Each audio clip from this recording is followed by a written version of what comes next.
Bepakaian, bahasa orang Banjar tuh bepakaian tuh bepakai macam-macam. Cincin sudah 5 jari habis. Ada yang serangkap, 2 rangkap, 3 rangkap. Sudah itu yang di tangan, di jari-jari tangan, belum lagi yang di pegelangan. Sampai pokoknya 50 kilo. Berjalan mereng sebelah ya.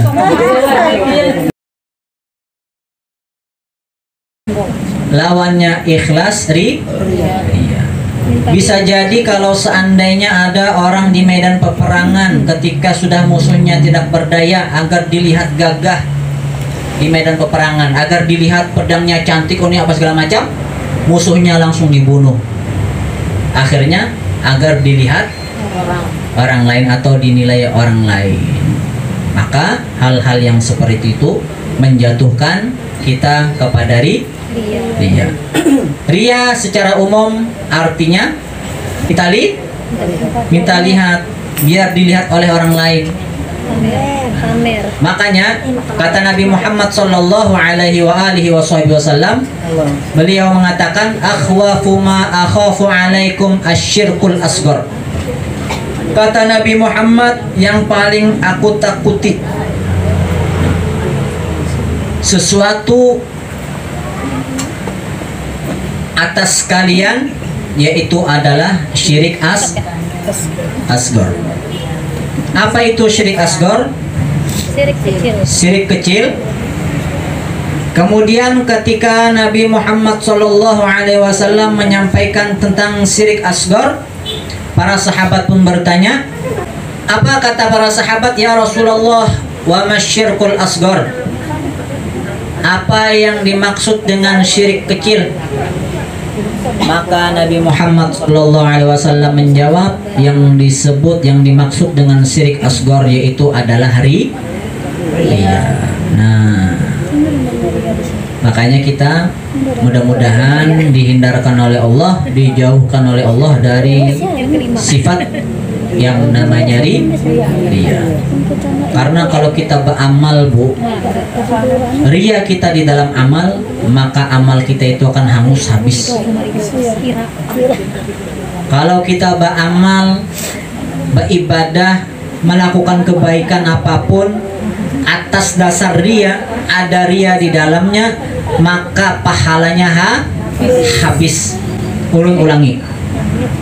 Kalau kita beramal, beribadah, melakukan kebaikan, kemudian di dalamnya ada terselip unsur ria, minta dilihat orang lain, agar dinilai orang lain, agar disebut orang lain kita ini rajin beramal, beribadah, maka pahala kita ketika kita melakukan ibadah itu habis sebagaimana kayu yang kering dimakan oleh api. Capeknya dapat, pahalanya hilang. Nauzubillahimin. Apa kata Rasulullah melanjutkan ketika beliau menyebutkan yang disebutkan syirik asghar itu adalah ria? Yaqulullahu ta'ala lahum yawma yujazil ibad bi'a'malihim. Berfirman Allah nanti di hari kiamat, di mana di hari pembalasan bagi hamba-hambanya dengan amal-amal mereka. Di hari di mana amal-amal kita akan dibalas oleh Allah, Allah akan mengatakan kepada kita, apa kata Allah? Idhabu ilal ladina kuntum tura'una lahum fid dunya fanzuru hal tajiduna indahum khaira. Apa kata Allah? Kalian pergilah kepada orang-orang yang dulu ketika kalian hidup di dunia, kalian minta lihat, kalian pamer, kalian minta nilai. Ketika kalian selama hidup di dunia beramal, ketika datang ke masjid membawa duit segeplok, sengaja dikasih lihat. Datang ke masjid,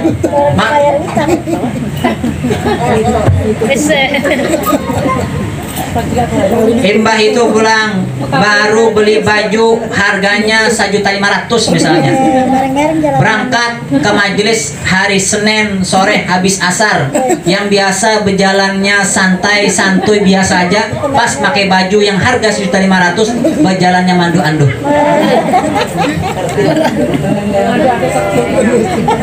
Tahu lah Ibu Isna mandu anduh. Apa mandu anduh bahasanya? Hah? Apa ya? Kalau orang itu main ya. Kekicilan lah. Nah, Kayak peragawan. itu kalau beginian. Kalau laki-laki Bang bagaimana Pak Ustaz? Kalau laki-laki hanya beli cincin misalnya. Ya kalau cincinnya apalagi cincinnya baru dikasih Ustadz Somad misalnya. Datang ke masjid. Salaman. Ini cincinku baru. Berdoa.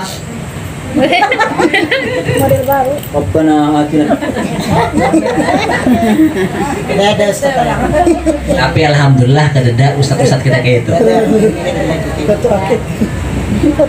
Kadang pulang jua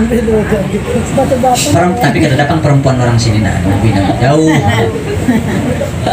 Wah sengaja minta tegur, minta lihat bepakaian.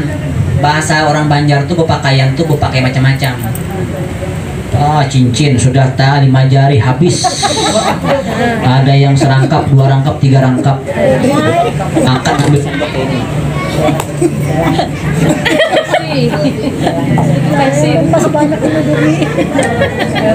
Tolong ambilkan aku. Saking habis dah jari.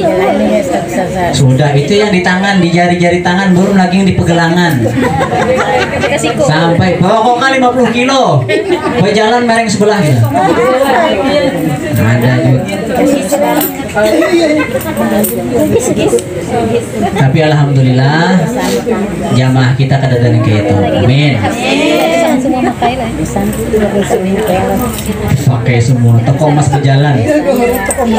Nah kalau seandainya ada yang seperti itu selama hidup di dunia beribadah minta lihat, minta dinilai, sholatnya seperti itu juga, pas giliran sholat sendirian sering lo sampaikan ini. Bismillahirrahmanirrahim. Ambil wudunya. Diganti aja. Itu kalau wudu di rumah. Kalau di masjid, woi, sudahlah. Habis banyu di masjid. Sudah.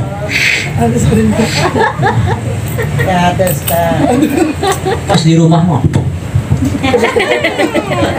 Supaya cepat selesai. Nah, habis itu lagi sholatnya waktu di rumah.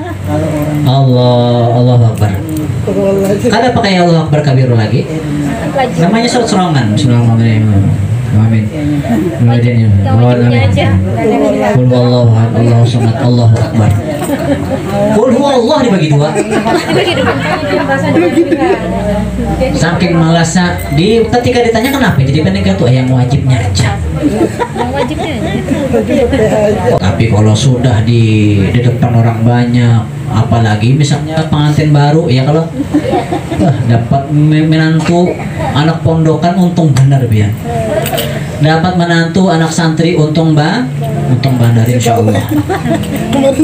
Sholat subuh pas malam pertama kan namanya kita mertua sayang sama menantu nanti malam ini mah aja. Tapi ulung kada guring itu halah. Itu jauh bunda. Kira kisah diri seorang. Yang biasa subuh bangun jam 6 karena kebetulan tidur di tempat mertua jam 4 bangun. Nyaring membuka pintu, blok biar kedengaran pintu hak. Nih menantuku bangun tengah malam.